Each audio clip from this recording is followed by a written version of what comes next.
ইয়া রাসূলুল্লাহ, ইয়া হাবিবাল্লাহ, দাঁড়ান, আপনার অপেক্ষায় আমি রাস্তার মধ্যে সেই ভোরবেলা থেকে এখানে দাঁড়িয়ে আছি, এই রাস্তা দিয়ে আপনি যাবেন। আল্লাহর নবী ডাক দেয়, কয় মহিলা, কেন তুমি দাঁড়িয়ে আছো, বলো কি জন্য? মহিলা ডাক দিয়ে কয়, ইয়া রাসূলুল্লাহ, ইয়া হাবিবাল্লাহ, আমার তো স্বামী নাই, আমি বিধবা, আপনার সঙ্গে আমি কাকে দিব? এই 2 বছরের সন্তান আর 4 বছরের সন্তান ছাড়া তো আমার আর কেউ নাই। ওগো আল্লাহর নবী, আপনি যখন যুদ্ধের মাঠে যাইতেছেন, আমার এই 2টা সন্তান আপনার সঙ্গে আমি দিয়ে দিলাম।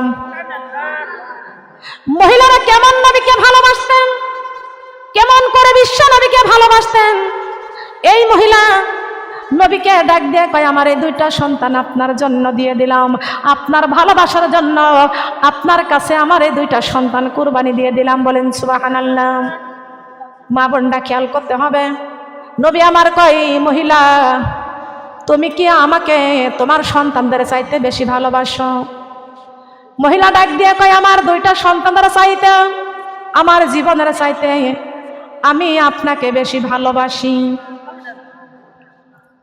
নবী আমার ডাক দিয়ে কয়, মহিলা, তোমার 4 বছরের সন্তান হয়তো একটা পাথর নিক্ষেপ করতে পারবে, 2 বছরের সন্তান তো পাথর নিক্ষেপ করতে পারবে না, এ কেমন করে যুদ্ধ করবে?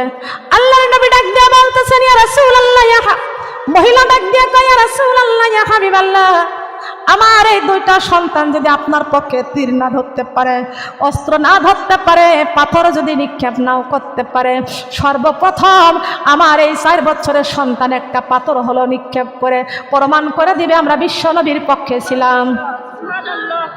কার পক্ষে ছিলাম? আমরা বিশ্ব নবীর পক্ষে ছিলাম। আল্লাহর নবী কয়, মহিলা, তোমার এই সন্তান বড় 4 বছরের সন্তান যদি একটা পাথর নিক্ষেপ করতে পারে, তোমার 2 বছরের সন্তান তো পাথর নিক্ষেপ করতে পারবে না। মহিলা ডাক দিয়ে কয়, ইয়া রাসূলুল্লাহ, ইয়া হাবিবাল্লাহ, আপনার ভালোবাসায় আমার এই বড় 4 বছরের সন্তানটা আপনার সামনে দাঁড়াইয়া কাফেরের মোকাবেলায় তীর মারবে আর পাথর নিক্ষেপ করবে। আমার বড় সন্তানটা যদি মরিয়া যায়, আপনার তখন কাফের ইহুদিরা আপনার দিকে যখন তীর নিক্ষেপ করবে, আপনি মেহেরবানি করে আমার 2 বছরের সন্তানটা ওই তীরের মুখে ধরবেন। আল্লাহু আকবার। ও আল্লাহর নবী, 2 বছরের সন্তানটা আপনার তীরের সামনে আপনি ধরবেন, আপনাকে বাঁচানোর জন্য আমার সন্তানটা মারা যাবে, আমার সন্তানের জীবনের বিনিময়ে আপনার জীবনটা বেঁচে যাবে। ও মা বোনেরা, আজকে এখন তো অনেকে বলে মহিলাদের কোনো ওয়াজ নাই, মহিলাদের জিহাদ পর্যন্ত আছে, ঠিক আছে না? এই আঞ্জুমান আপা অনেক জায়গায় মাহফিলের দাওয়াতের জন্য, কথা বলার জন্য, কোরআনের বাণীর দাওয়াতের জন্য সব জায়গায় হয়তোবা দাওয়াত দিয়েছে। আমি যদি নাও জানি তবুও বলি, অনেক জায়গায় আছে যারা কোরআনের দাওয়াত দেয়, দিন ইসলামের দাওয়াত যারা দেয়, তারা মার খায়। আঞ্জু আপা যদি আপনাদের মাঝে যায় যদি কোনো কথা যদি শোনে, আপনারা যদি কিছু বলে থাকেন, তাহলে আমার মা বোনরা এইখান থেকে শুধরে নেবেন। খয়রুকুম মান তাআল্লামাল কুরআন ওয়া আল্লামা। আল্লাহর জমিনে যারা কোরআনের দিন প্রচার করে, কোরআনের দাওয়াত মানুষের বাড়ি বাড়ি কানে কানে পৌঁছাইয়া দেয়, তাদের চাইতে উত্তম পৃথিবীর জমিনে আর কেউ নাই। আছে নাকি? মা বোনরা খেয়াল করেন, নারীদেরকে কত বুজুর্গি আল্লাহ দান করেছেন। নারীর জীবনের বুজুর্গি শুনেন, নারীদের জীবনে বুজুর্গি কি? নারীদের জীবনে বুজুর্গিটা হলো, মহিলা দেখলেন যে, মহিলা দেখেছেন আমার ছোট সন্তান, বড় সন্তানও মারা গেছে, ছোট সন্তানও মারা গেছে। এবার মহিলা দেখছেন বিশ্বনবী মুহাম্মদুর রাসূলুল্লাহ সাল্লাল্লাহু আলাইহি ওয়াসাল্লাম ময়দানের মধ্যে একা একা আছে, একা একা আছে। তবে আল্লাহর নবী দেখেছেন একা একা দাঁড়িয়ে আছেন। মহিলা 2টা সন্তানকে দিয়ে দূরে পিছনে একটা খেজুর গাছের বাগানের নিচেই বসেছিলেন। সুবহানাল্লাহ। খেজুর গাছের নিচেই বসে আছে। মহিলা যখন দেখেছে নবী আমার একা একা, মহিলার সঙ্গে সঙ্গে খেজুর গাছের ডাল ভাঙছে। সুবহানাল্লাহ বলেন। নবীজিকে কত ভালোবাসছেন এই মেয়েরা। খেজুর গাছের ডাল ভাঙছে, খেজুর গাছের ডালটা ভেঙ্গে ওই মহিলা একটা দৌড় দিয়ে বিশ্বনবীর আগে যা দাঁড়াইছে। সুবহানাল্লাহ বলেন। না না লাগবে না, খেয়াল করতে হবে। এই ডালটা নিয়ে যায় নবীজির আগে যা দাঁড়াইছে।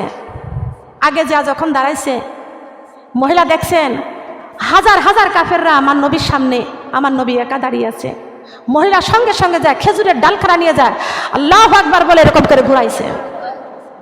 আল্লাহু আকবার করে যখন মহিলা খেজুরের ডাল যখন ঘুরাইছে, আল্লাহ রাব্বুল আলামিন সঙ্গে সঙ্গে খেজুরের কিছুই লাগবে না, খেজুরের ডালের মাথায় আগুন লাগাই দিয়েছেন। ওয়াত্তা গইলাল ওয়াসিলা, মহিলা খেজুরের ডাল ঘুরাইছে আল্লাহু আকবার বলে, খেজুরের ডালের মাথায় আল্লাহ আগুন জ্বালাইয়া দিয়েছেন। ইহুদিরা দেখতেছেন সারা ময়দান আগুন ছড়ছে। সুবহানাল্লাহ বলেন। ইহুদিরা হাজার হাজার ইহুদিরা সবাই তাকায়া দেখতে পাচ্ছেন খালি আগুন ছুটতেছে। আগুন দিল কে? আগুন কোথা থেকে আসলো? মহিলা যখন ডাল খেজুরের ডালটা ঘোরাইছে, সঙ্গে সঙ্গে চারিপাশে যেন আগুন যেন ছুটতেছে। আগুন ছুটার সঙ্গে সঙ্গে হাজার হাজার কাফেররা ওই ময়দান ছেড়ে পালাইছে। কার হাতের চাবুক? মহিলা। নারী না পুরুষ? বলেন নারী না পুরুষ? আজকে আমি আপনাদের কাছে ছোট্ট একটি কথা বলে যাই। কথাটা কি? আপনাদের গ্রামে মসজিদ আছে কি আছে না? আছে না? কোনো ইহুদিরা যদি আমাদের আল্লাহর ঘর মসজিদের উপরে যদি হামলা করে, খালি কি পুরুষদের দায়িত্ব আছে? আমরা মহিলারাও ওদেরকে পিটাইয়া দিব। কথা বলেন ঠিক কি না? তার কারণ নবীকে কেমন ভালোবাসতে হবে, মহিলারা নবীকে কেমন ভালোবাসছেন বলেন না সুবহানাল্লাহ। আল্লাহর নবী মুহাম্মদ রাসূলুল্লাহ সাল্লাল্লাহু আলাইহি ওয়াসাল্লাম আমার নবী শুয়ে আছেন, কিন্তু জিবরাইল আলাইহিস সালাম যখন পড়লেন বিসমিল্লাহির রহমানির রহিম, নবী আমার ঘরে প্রবেশ করলেন। ঘরে প্রবেশ করে দেখতে পাইছেন বিশ্ব নবী একটা পাথরের মধ্যে মাথা দিয়ে শুয়ে আছেন। কোন জায়গায়? পাথরে। পাথরের উপর মাথা দিয়ে নবী আমার শুয়ে আছেন। জিবরাইল ডাক দিয়ে কয়, ইয়া রব্বুল আলামিন, আপনার বন্ধু দু জাহানের বাদশা, দু জাহানের বাদশা নবী পাথরের মধ্যে মাথা দিয়ে শুয়ে আছে। আল্লাহ রব্বুল আলামিন ডাক দিয়ে কয়, জিবরাইল, আমার বন্ধুর কাছে জিজ্ঞাসা করো আমার বন্ধু কেন পাথরের বালিশে মাথা দিয়ে শুয়ে আছে। জিগাও আমার বন্ধুর কাছে। জিবরাইল ডাক দিয়ে কয়, আল্লাহ, আপনার বন্ধু খেজুরের পাতার চাটার মধ্যে শুয়ে আছে, আপনার বন্ধুর ভালো একটা বিছানা নাই। আল্লাহ কয়, ও জিবরাইল, আমার বন্ধুর পিঠের নিচে এই বিছানাটা খেজুরের পাতার চাটায়। আমার বন্ধুর কাছে জিজ্ঞাসা করো কেন আমার বন্ধুর পিঠের নিচে খেজুরের পাতার চাটায়, কেন খেজুরের পাতার বিছানায় ঘুমায়। জিবরাইল কয়, আল্লাহ, খেজুরের পাতার চাটার মধ্যে আপনার বন্ধু শুয়ে আছে, পাথরের বালিশে মাথা দিয়ে শুয়ে আছে, পেটের মধ্যেও দেখতেছি তিনখানা পাথর বান্ধা। তিনখানা?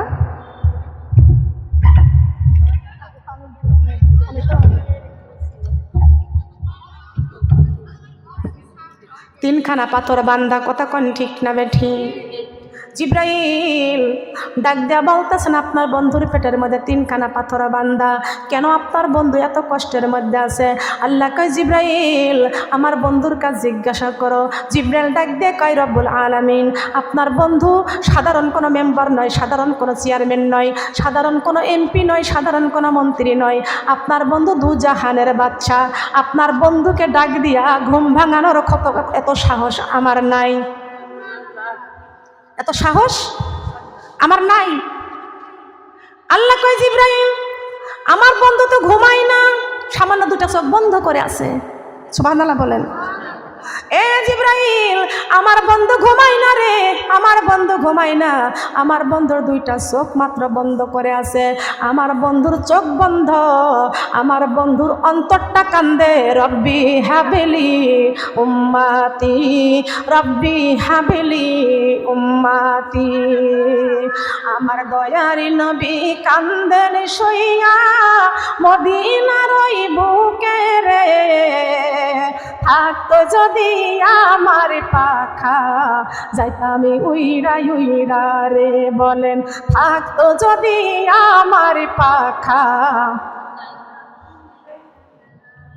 থাকতো যদি আমার পাখা।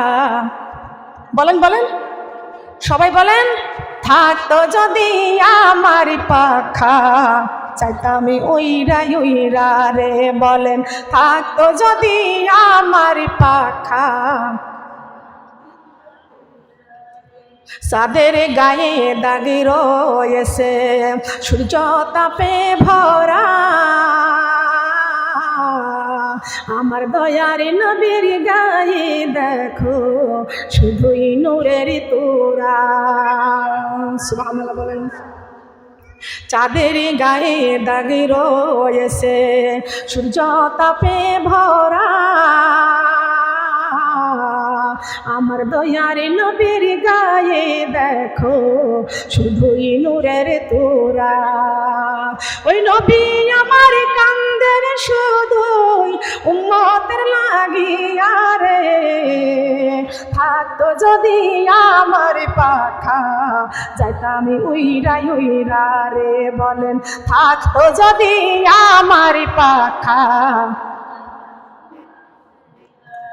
নবীর আঙ্গুলি গুলি সরু ছিল, লম্বা দুটি হাত বিজলের মতো পারি করে দিবেন পুলসিরাত। আল্লাহু আকবার বলেন। পুলসিরাত পার করে দিবেন কে? আমার নবীজি। পুলসিরাত পার করবেন কে? শাফায়াতের কান্ডারিকে। আমার নবী শাফায়াতের কান্ডারি। জিবরাইল কয় রব্বুল আলামিন আপনার বন্ধু খেজুরের পাতার চাটার মধ্যে ঘুমায়, আপনার বন্ধু পাথরের বালিশের মধ্যে মাথা দিয়ে শুয়ে আছে, আপনার বন্ধু দু জাহানের বাদশা 3 দিনকার পাথর বান্দা খায় না, ক্ষুধার্ত অবস্থায় আছে। আল্লাহ আপনার বন্ধু কত কষ্ট করতেছে। আল্লাহ কয় জিবরাইল আমার বন্ধুর কাছে জিগাও বন্ধু আমার কেন খেজুরের পাতার চাটাইতে শুয়ে থাকে, কেন বন্ধুর মাথার পাথরের বালিশ, কেন আমার বন্ধুর পেটে 3খানা পাথর বান্দা। ও জিবরাইল আমার বন্ধুকে ডাক দাও, জিজ্ঞাসা করো। জিবরাইল কয় আপনার বন্ধু দুনিয়ার কোনো সাধারণ এমপি নয়, মন্ত্রী নয়, আপনার বন্ধু দু জাহানের বাদশা। এমন বন্ধুকে ডাক দেওয়ার সাহস আমি জিবরাইলের নাই, আমি জিবরাইলের নাই। তবে জিবরাইল আল্লাহ কয় জিবরাইল আমার বন্ধু তো ঘুমাই না, আমার বন্ধুর চোখ বন্ধ, অন্তর কাঁদতেছে রব্বি হাবলি উম্মতি, রব্বি হাবলি উম্মতি। ও জিবরাইল আমার বন্ধু তো ঘুমাই না, আমার বন্ধুকে ঘুমাই না। জি এই ওখানে ভিডিও চলে কার? কার ফোনটা?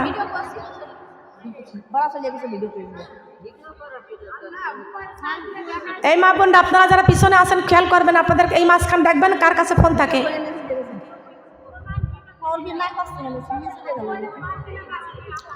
খেয়াল করতে হবে, লক্ষ্য করতে হবে।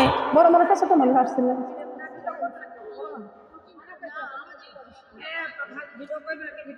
ওর কপাল ফুরিয়ে যাবে না যদি আমার ভিডিও যদি গোপনে নিয়ে যায়, কপাল ফুরিয়ে যাবে নি। ওর জন্য তো বদ দোয়া ছাড়া দোয়া করবে না, কপাল ফুরিয়ে যাবে। মা বোনরা খেয়াল করবে, লক্ষ্য করবেন। বলছি এখানে মাহফিলে বাধা দেয় শয়তানরা। আসসালামু আলাইকুম।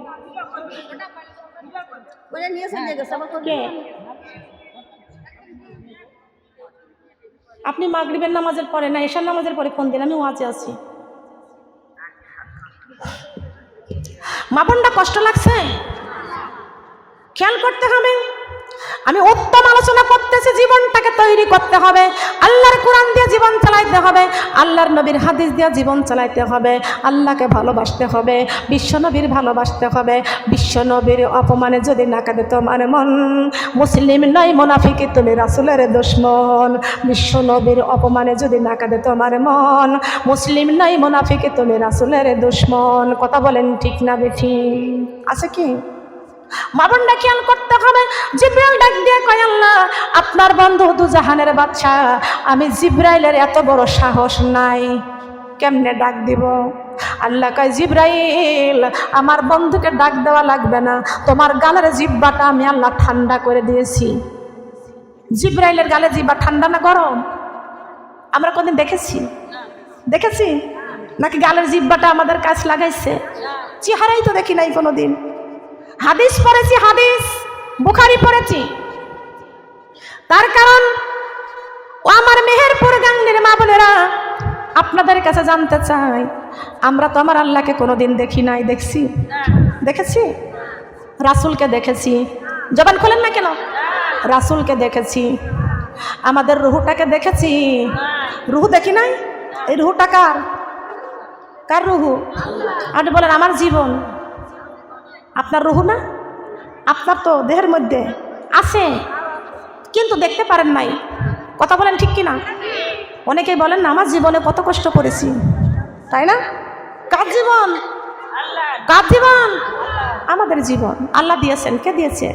এই জীবনের মালিক কে? আল্লাহ জীবনটাকে দিয়েছেন, রুহুটাকে দিয়েছেন। এই রুহু হলো নূরের তৈরি, আর দেহ হলো মাটির তৈরি। সুবহানাল্লাহ বলেন। মাটির তৈরি দেহ থেকে নূরের রুহুটা যখন বের হয়ে যাবে, এই দেহের আর কোনো দাম থাকবে? কথা বলেন থাকবে? তাহলে এই দেহ নিয়ে এত এত বড়াই, এত গর্ব। ভালো ভালো সাবান দিয়ে গোসল করা হয়, লশন, শীতকালে লশন, ভ্যাসলিন, কত রকমের ক্রিম ব্যবহার করা হয়। কথা বলেন ঠিক কিনা? শরীরটাকে যত্ন করতে হবে। এটা আল্লাহর দেওয়া নিয়ামত। সুবহানাল্লাহ বলেন। এটা কার দেওয়া নিয়ামত? যত্ন করতে হবে। মেয়েরা, গাটা পরিষ্কার করা সুন্নাত। আমাদের পাক পবিত্র থাকতে হবে, তেল সাবান ব্যবহার করতে হবে, মাথা চিরুনি করতে হবে। অনেক মেয়েরা কয় 7 দিন হয়ে গেল মাথা চিরুনি করিনি। বিলাসিতা কেমন জানেই নে। বিলাসিতা তো মেয়েরাই করে, ছেলেরা করে। কথা বলেন না কেন? অনেক মেয়েরা খালি পিছিয়ে ঠেয়ে থাকে, স্বামী ওই জন্য দেখতে পারে না। কতক্ষণ ঠিক কিনা? রাতের বেলা যখন বিছানায় যাবেন, সুন্দর করে মাথা চিরুনি করবেন, সোনো, পাউডার, কালি নিবেন চোখে, যত পারবেন তত সাজবেন স্বামীর জন্য। খালি নখের মধ্যে লেল পালিশ নিবেন না, হাতের মধ্যে সুন্দর করে মেহেদি লাগাবেন, শুধু স্বামীকে দেখার জন্য। কথা বলেন সুবহানাল্লাহ। নিতে হবে। মেয়েরা পিছট হয়ে থাকিও না, তোমার সামনে, স্বামীর সামনে সাজগোজ করে থাকবে। বাইরে যাবে ঘরের পরিবেশ নিয়ে। সুবহানাল্লাহ বলেন। লা ইলাহা ইল্লাল্লাহ, লা ইলাহা,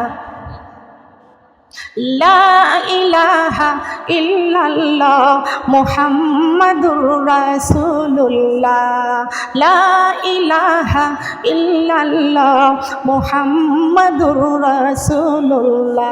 কোনো মাবুদ নেই তুমি ছাড়া, কোনো মাশুক নেই তুমি ছাড়া, কোনো মাবুদ নেই তুমি ছাড়া, কোনো মাশুক নেই, কোনো খালিক নেই তুমি ছাড়া, কোনো মালিক নেই।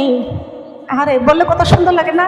কোনো খালিক নেই তুমি, বলেন, কোনো খালিক নেই তুমি ছাড়া, কোনো মালিক নেই, কোনো মাবুদ নেই তুমি ছাড়া, কোনো মাশুক নেই তুমি ছাড়া। এই জীবনে তোমার মতো আপন আর কেউ নাই। নামাজে, রমজানে, কোরআনে বুকে করে তোমাকে খুঁজে বেড়াই। তোমার জিকির মন হয় তোলা, লা ইলাহা, সবাই লা ইলাহা, লা ইলাহা ইল্লাল্লাহ, লা ইলাহা, লা ইলাহা ইল্লাল্লাহ মুহাম্মাদুর রাসূলুল্লাহ, লা ইলাহা ইল্লাল্লাহ মুহাম্মাদুর রাসূলুল্লাহ সাল্লাল্লাহু আলাইহি ওয়াসাল্লাম। বোনরা কষ্ট লাগছে? কষ্ট লাগছে? যে আলোচনা করতেছিলাম গোমা, খবরদার যেমনে সামনে চলবেন না, ঘরে একটু সাজগোজ করবেন, স্বামীর সামনে বাইরে যাবেন ঘরের পরিবেশ নিয়ে। খবরদার, আমি একটা হাদিস এখানে বর্ণনা করতে চাই। আমি মেরাজের বর্ণনা করতেছিলাম, হাতে জমা রেখে দিলাম, পরে একটু আলোচনা করব। কিন্তু এই আলোচনাটা উত্তম আলোচনা। আব্বাজান আদম আলাইহিস সালাম যেদিন জান্নাতের মধ্যে আমার আল্লাহ রেখে দিলেন, সেই দিন আব্বাজান আদম আলাইহিস সালাম বলে, আল্লাহ, জান্নাতের মধ্যে আমাকে একা একা ভালো লাগে না। এই জন্য আব্বা জান আদম আলাইহিস সালামের জীবন সঙ্গিনীকে আমার মা হাওয়া আলাইহিস সালামকে দিলেন। কেমনে দিলেন জানার দরকার আছে না? আছে কি? কেমনে দিলেন? আব্বা জান আদম আলাইহিস সালামের বাম পাজরের হাড় দিয়ে মা হাওয়া আলাইহিস সালামকে বানালেন, আর মাংসগুলো চামড়াগুলো করলেন জান্নাতের মাটি দিয়ে। কোন জায়গার মাটি? তাহলে আমরা নারীদের দেহ দাম বেশি না কম? এই নারীদের দেহের দাম বেশি না কম? বুরকা কি নারীর জন্য না পুরুষের জন্য? কথা বলেন। এখন পুরুষরা শার্ট প্যান্ট দিয়ে সারা শরীর ঢেকে রাখে, আর মেয়েরা হাফ প্যান্ট পরে। কথা বলেন ঠিক কিনা? কি হাফ প্যান্ট আছে না? জিন্সের প্যান্ট পরে, ছোট ছোট জামা গায়ে দেয়। আগে পরে 3 পিস, তারপরে হয়েছে 1 পিস, 2 পিস, তারপরে 1 পিস, আস্তে আস্তে ডিজিটাল বাংলাদেশ হয়েছে নেই পিস। আছে না? কি বাংলাদেশ? ডিজিটাল বাংলাদেশ। ডিজিটাল বাংলাদেশের সরকার যদি ভালো হয়, এই মানুষগুলো ডিজিটাল পাল্টাইয়া কোরআনের বাংলাদেশ হয়ে যাবে। বলেন সুবহানাল্লাহ। কিসের বাংলাদেশ বলেন? কিসের ডিজিটাল বাংলাদেশ? চলবে কোরআনের বাংলাদেশ। কোরআনের বাংলাদেশ যদি চালু হয়ে যায়, একটা নারীরা জিন্সের প্যান্ট পরতে পারবে না। কোন নারী যদি জিন্সের প্যান্ট দুনিয়াতে পরে রাস্তা দেওয়া যায়, আল্লাহ রাব্বুল আলামিন বলেছে তোর জন্য জাহান্নামের পোশাক তৈরি করে আমি আল্লাহ জাহান্নামে রেখে দিয়েছি। কোন পুরুষের পোশাক নারীদের জন্য হারাম, পড়তে পারবে না। কোন নারী গেঞ্জি গায়ে দিয়ে উড়না ছাড়া রাস্তায় যাইতে পারবে না, হারাম। করোনার ভিতরে সরকার আইন করেছিল, কথা বললে কষ্ট হয়, জাহান্নাম থেকে বাঁচার জন্য বলতেছি। আজকে আমাদের গ্রামের, এই গ্রামের মেম্বার চেয়ারম্যানরা যদি বলে এই গ্রামের একটা মেয়ে চুল খুলে রাস্তায় চলতে পারবে না, এই মেম্বার চেয়ারম্যানরা যদি আইন করে, মেম্বারের মেয়ে, চেয়ারম্যানের মেয়ে, মেম্বারের আত্মীয়, আশেপাশে সবাই যারা আছে সবাই বুরকা পরে চলতে হবে। মেম্বার চেয়ারম্যান যদি আইন করে, একটা মেয়েরাও জিন্সের প্যান্ট পরে রাস্তায় বের হতে পারবে না। কথা বলেন ঠিক কিনা? মেম্বার চেয়ারম্যান হলে দায়িত্ব পালন করতে হবে, দরকার আছে কি আছে না? মেম্বার চেয়ারম্যানের দায়িত্বই তো, তারা হলো দেশপ্রেমিক, তারা দেশ চালাবে। দেশ চালাবে কি মেয়েদেরকে জিন্সের প্যান্ট দিয়ে? কথা বলেন। মেয়েরা কেন জিন্সের প্যান্ট পরবে? আল্লাহ কয় পুরুষের পোশাক নারীদের জন্য হারাম। পুরুষের পোশাক পুরুষরা পরবে, নারীদের পোশাক নারীরা পরবে। কথা বলেন ঠিক কিনা? আমি এক জায়গায় মাহফিলে গিয়েছিলাম, তার পরিবারে মার্কেট করে, তো 2 মার্কেটে ঢোকা লাগে না কাউকে, এক মার্কেট থেকে সব পোশাক সারে। তার কারণ বাবাও পরে জিন্সের প্যান্ট, মেয়েও পরে জিন্সের প্যান্ট, তার বউ পরে জিন্সের প্যান্ট। তো মার্কেট খোঁজা লাগে, বারবার সব জায়গায় যাওয়া লাগে, ঘোরা লাগে। আমার কথা কি কষ্ট লাগছে শোনারা?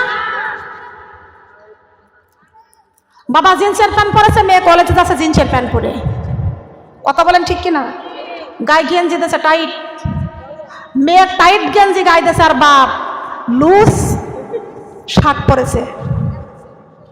বাপ বলতেছে আমার দেহর চাইতে আমার মেয়ের দেহটা বাহিরের মানুষ দেখুক, ওই বাবা আগে জাহান্নামে যাবে। কথা বলেন ঠিক কিনা? লক্ষ্য করতে হবে। আমি ঢাকাতে মাহফিলে যাইতেছিলাম গাড়িতে, শুক্রবারের দিন ছিল, ওখানে জুম্মার দিনে। আপনারা কষ্ট পাচ্ছেন? শিক্ষার জন্য কথা বলছি। আমি গাড়ি থেকে নামছি, সবাই মিলে নামছে, ওখানে একটা মসজিদে ঢুকেছি, অজুখানায় অজু করব, গাড়িতে নামাজ পড়বো শুক্রবারের দিন। সব হুজুররা মসজিদের ভিতরে প্রবেশ করে হয়ে গেছে, এদের আমরা নিজেদের মতো নিজেরা মেয়েরা সবাই অজু করতে ঢুকেছি। এখন অজু করতে ঢুকছি, এখন যা থেকে মসজিদের বারান্দায় অনেক ছেলেরা বারান্দায়ও দাঁড়াইছে নামাজে। এখন ওখানে 15 বছরের একটা মেয়ে বাবার সাথে আসছে। বাবা মেয়েকে ওখানে বসায় রেখে মসজিদের ভিতরে ঢুকছে। আমি সেখানে আস্তে আস্তে যা দাঁড়ালাম, মেয়েটার হাতে এত বড় একটা ফোন, ওই মেয়েটা ফোন দেখতেছে, ফোনের ছবি দেখতেছে। আমি বললাম এই মেয়ে ফোন বন্ধ করো, মাথায় কাপড় দাও, লম্বা লম্বা চুলগুলো ছেড়ে দিয়েছে। এরকম একটা ওয়াজ কিন্তু আমি নেটে দিয়েছি এই কারণেই। কেন দিয়েছি ওটাও বলবো। মেয়েটাকে আমি বললাম, আমি অজু করতে গেছি, অজুখানা থেকে এসে দেখতেছি ওই মেয়েটা আবারও সে ফোন চালাইতেছে, মাথায় কাপড় নাই। তাই বলে ভাই মেয়ে, হাজার হাজার মুসল্লিরা মসজিদের ভিতর নামাজে ঢুকছে, কেউ বারান্দায় বসে আছে, তুমি ফোন চালাইতেছো, মাথায় কাপড় নাই, মসজিদ থেকে বের হয়ে ওই অন্য কোনো জায়গায় যাও। বসে বেশি কথা বললে কিন্তু আমার বাবার কাছে বলে দেবো নে। তা আমি বললাম এই মসজিদকে তোমার বাবার মসজিদ, বের হও এখান থেকে, বাবার মসজিদে বসে আসো, তাই না? তো বাপ মেয়েকে বেহায়া পোশাক পরায় চুলগুলো ছেড়ে দিয়ে মোবাইল হাতে দিয়ে মসজিদের মধ্যে ঢুকেছে, মেয়ের পর্দা নাই, 15 বছরের মেয়ের মাথায় কাপড় নাই, চুল ছেড়ে দিয়েছে, বেপর্দা নিয়ে আসছে, ওই মেয়ের আগে ওই মেয়ের বাপ জাহান্নামে যাবে, নামাজ পড়ে কোনো কাম নাই। কথা বলেন ঠিক কিনা? এক কন্যা সন্তান হলে আল্লাহ নবী বলেছেন আমার সাথে জান্নাতে থাকবে, 2 কন্যা সন্তান হলে নবী বলেছেন আমার সাথে জান্নাতে থাকবে। আহলে হাদিসের আজান এটা, এত আজান শুনতে গেলে পরে মুনাজাত করা যাবে না, দূরে আছে। খেয়াল করেন, 3 কন্যা সন্তান সে নবীর সঙ্গে জান্নাতে থাকবেন, সুবহানাল্লাহ বলেন। তা মেয়েদেরকে তো মানুষের মতো মানুষ করতে হবে, মেয়েদেরকে মা ফাতেমার জীবনী দিতে হবে, রাবিয়া বসরির জীবনী দিতে হবে, তাহলে মা ফাতেমার সাথে জান্নাতে হবে। কথা বলেন ঠিক কিনা? না থেকে জান্নাতে যাওয়ার আশা করা যাবে? জান্নাতে যাওয়ার আশা করা যাবে না। মেয়েরা জিন্সের প্যান্ট পরা বন্ধ করতে হবে, চুলগুলো লম্বা লম্বা চুল টিকরের উপরে খাটো করে কাঁকড়া মেরে দেয়, হারাম। মেয়েরা প্লাজো পরতেছে, সেই প্লাজো কাঠখুড়ো, মেয়েদের কাঠখুড়ো কাপড়ে, কাঠখুড়ো বের করে কাপড় পরা হারাম। সেই মেয়েরা এখন এমন প্লাজো পরতেছে কাঠখুড়ো এত পর্যন্ত আছে না, হাতির পা, এমন পোশাক পরে। কোথা থেকে পেয়েছেন এই পোশাক? আপনি মুসলমানের মেয়ে না? কেন বলতেছি কথাগুলো শুনতে হবে। আমাদের মা হাওয়া আলাইহিস সালামকে জান্নাতের মাটি দিয়ে গায়ের চামড়া তৈরি করেছেন, গায়ের মাংস লাগাইছেন, বলেন সুবহানাল্লাহ। এই মা হাওয়া আমাদের প্রথম মাতা, মা হাওয়া আলাইহিস সালাম। আমাদের মায়ের দাম বেশি না কম? আমাদের মায়ের দাম বেশি না কম? আমরা সেই মায়ের সন্তান, সেই বাবার সন্তান হয়ে এই দুনিয়াতে যেমন সেমন পোশাক পরা যাবে না, যেমন সেমন ভাবে চলা যাবে না, যেমন সেমন খাবার খাওয়া যাবে না। আল্লাহ পাক রব্বুল আলামিন কোরআনে কারিমের মধ্যে ঘোষণা করেছেন, মুত্তাকিনা আলা ফুরশিম বাতহিনুহা মিন ইস্তাবরাক ওয়া জানাল জান্নাতাইনি দান। তোমরা যারা নির্ভেজাল কোরআন দিয়ে জীবন তৈরি করেছ, তোমরা হয়ে যাবে মুত্তাকিন। আর মুত্তাকিনদের জন্য আল্লাহ রাব্বুল আলামিন জান্নাতে রেশমি দেওয়াল রেখে দিয়েছেন, আর রেশমি দেওয়ালের সাথে হেলান দিয়ে বসে থাকবে। আর মুত্তাকিনদের জন্য 3 জন করে দাসী আছে জান্নাতের মধ্যে। কয়জন করে দাসী? 3 জন করে দাসী আছে, কি আছে নাম? এই 3 জন দাসী, 3টা করে দাসী একজন মুত্তাকিনদের জন্য গোলামি করবে, খেদমত করবে। আর 3 জন দাসীর হবে, আপনি হবেন জান্নাতের হুরদের সরদারিনী, বলেন সুবহানাল্লাহ। জান্নাতের হুরদের সরদারিনী হতে চান? জান্নাতের হুরদের সরদারিনী আপনি হবেন। আপনি জান্নাতের হুরের সরদারিনী হবেন, আপনি আপনার হুকুম মতো জান্নাতের হুর চলবে। কথা বলেন সুবহানাল্লাহ। তাহলে আপনার দাম আল্লাহ বেশি দিয়েছে না কম দিয়েছে? বেশি না কম? খেয়াল করতে হবে, লক্ষ্য করতে হবে। আল্লাহর নবী মুহাম্মদ রাসূলুল্লাহ সাল্লাল্লাহু আলাইহি ওয়াসাল্লাম, জিবরাইল আলাইহিস সালাম বিশ্ব নবীর পায়ের কাছে দাঁড়িয়ে আছেন। আল্লাহ কয়, ও জিবরাইল, আমার বন্ধুর জন্য তোমার গালের জিহ্বাটা ঠান্ডা করে দিয়েছি। জিবরাইল রে, তোমার জিহ্বাটা বাহির করে আমার বন্ধুর পায়ের তালুতে লাগাইয়া দাও। কার পায়ের তালুতে? আহমদ তোমায় লাখো সালাম, তুমি হলে সবার সেরা নবী আকরাম মুস্তাফা। আহমদ তোমায় লাখো সালাম মুস্তাফা। আহমদ তোমায়, বলেন মুস্তাফা। আহমদ তোমায় লাখো, ও নবী তোমার স্মৃতি ঘেরা উহুদের ময়দান, এই দিনের লাগি শহীদ হলো তোমারই দান দান। ও নবী তোমার স্মৃতি ঘেরা উহুদের ময়দান, এই দিনের লাগি শহীদ হলো তোমারই দান দান। তোমার জন্য, তোমার জন্য উম্মতে আমরা পেয়েছি কোরআন। তোমার জন্য উম্মতে আমরা, জবান খুলে জবান খুলে, তোমার জন্য উম্মতে আমরা পেয়েছি কোরআন। তুমি হলে সবার সেরা নবী আকরাম মুস্তাফা আহমদ তোমায় লাখো সালাম। এই দিনের প্রচার করতে কারা দিল না তোমায়, খোদার হুকুম পেয়ে তুমি গেলে মদিনায়। তোমায় দেখে মদিনাবাসী আনিল ঈমান। তোমায় দেখে মদিনাবাসী, তোমায় দেখে মদিনাবাসী আনিল ঈমান। তুমি হলে সবার সেরা নবী আকরাম মুস্তাফা আহমদ তোমায় লাখো সালাম। আল্লাহু আকবার বলেন। সবার সেরা কে? কথা বলেন। বিশ্ব নবী, সৃষ্টির শ্রেষ্ঠ নবী।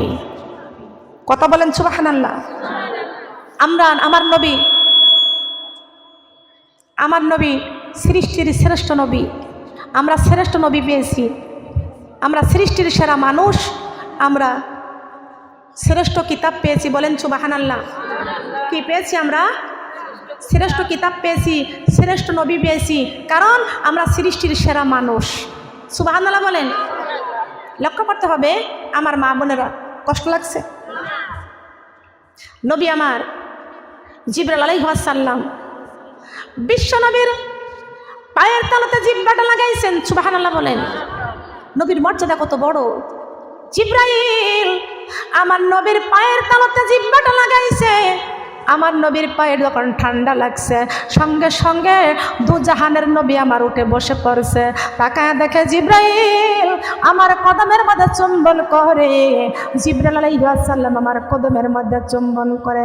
আল্লাহর নবী ডাক দিয়ে কয়, জিবরাইল তুমি আজকে কেন আমার কদমের মধ্যে চুম্বন করতেছো? এ জিবরাইল, অন্যদিন আমার উপরে দিন 2 বার 3 বার করে ওহী আসো, কোনদিন তো আমার কদমে চুম্বন করো নাই, আজকে তুমি আমার কদমের মধ্যে চুম্বন করো কেন? জিবরাইল আলাইহিস সালাম বলেছেন, আমি ইচ্ছা করে দিই নাই। সুবহানাল্লাহ বলেন।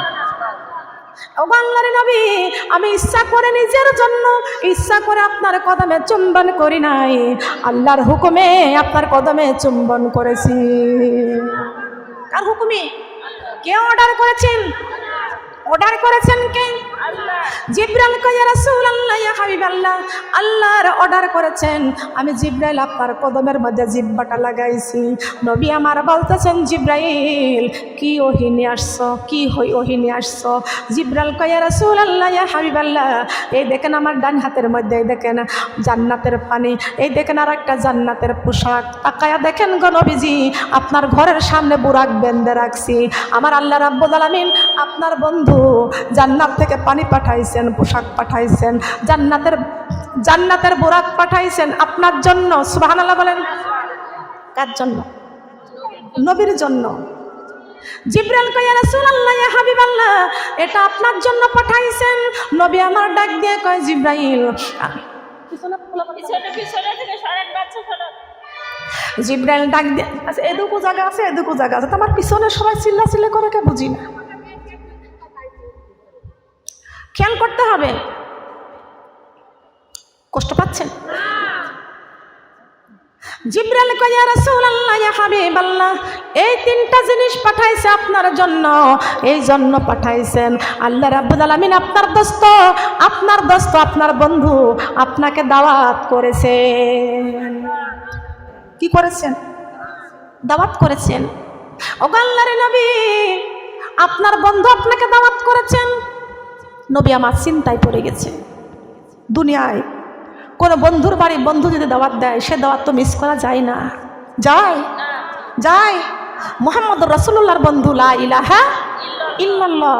কিন্তু আমার আল্লাহর বাড়ি তো আরশ আজিমে। সুবহানাল্লাহ বলেন। কোন জায়গা? এই দুনিয়ায় কোনো বন্ধুর বাড়ি যদি দূরে হয়, প্রাইভেট কারে যায়, হয় মোটর সাইকেলে যায়, বাস যানবাহনে যায়। কথা বলেন ঠিক কিনা? কিন্তু আল্লাহ রাব্বুল আলামিন বলেছেন, আমার বন্ধু জমিন থেকে আসমান পর্যন্ত আমার আরশ আজিমে আসবে, আমার আরশ আজিমে আসবে। আমার বন্ধুর জন্য আমি জান্নাত থেকে বুরাক পাঠিয়ে দিয়েছি।